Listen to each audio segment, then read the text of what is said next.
This video is made for entertaining purpose only, but if something happens to you during or after watching this video, we are not responsible for it. After all, it's just a horror story. Kerala के किसी छोटे से गांव के बाहर एक घना जंगल था। आज भी वहां के लोग उस जंगल को सिद्धि विनायक वन के नाम से जानते हैं। कहानी है कि इस जंगल में एक यक्षिणी रहती थी। यक्षिणी एक भूत या चुड़ैल होती है जो पेड़ों पर रहती है और मर्दों को अपनी खूबसूरती और जादू से फंसा लेती है। एक रात रवि नाम का एक नौजवान गांव में घूमते हुए वहां आया।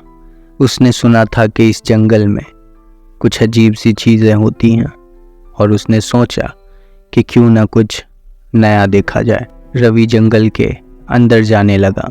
उसके दिल में एक्साइटमेंट और क्यूरियोसिटी थी। जैसे ही रात हुई, एक अजीब सी खुशबू हवा में घुल गई। रवि ने देखा एक सुंदर औरत जो एक पेड़ के पास खड़ी थी। उसकी आंखें चमक रही थी।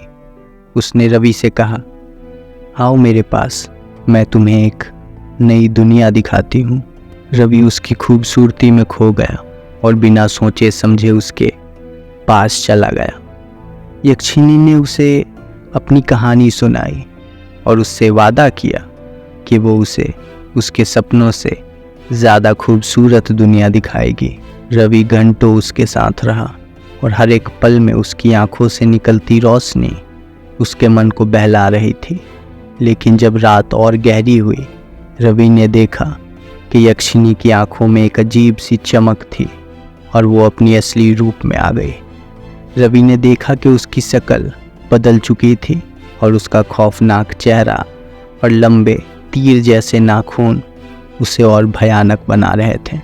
यक्षिणी ने अपने असली रूप में आकर्षण दिखाया और रवि को अपने जादू से वश में कर लिया। रवि को समझ में आया कि उसने गलती कर दी थी, पर अब वो खुद को बचाने की कोशिश कर रहा था। रवि ने सोचा कि वो वापस जा सकता है, पर यक्षिणी के जादू ने उसे वहाँ से भागने नहीं दिया।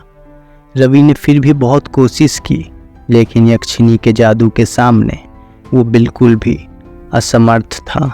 आखिरकार रवि का मन पूरी तरह से हार गया और वो बस बार बार सोच रहा था कि उसने अपनी ज़िंदगी की सबसे बड़ी गलती की और ये उसकी सज़ा है। यक्षिणी ने उसे कहा, तुम अब मेरा हिस्सा बन गए हो, तो अब तुम भी इस जंगल के आकर्षण का कारण बनोगे। जब गांव वाले सुबह जंगल में आए, उन्हें सिर्फ रवि की चप्पल और उसके कपड़े मिले, पर रवि कभी नहीं मिला।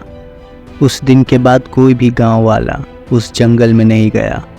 कहानी है कि रवि अब भी वहाँ रहता है, एक आत्मा की तरह जो आज भी यक्षिणी के बंदिश में है।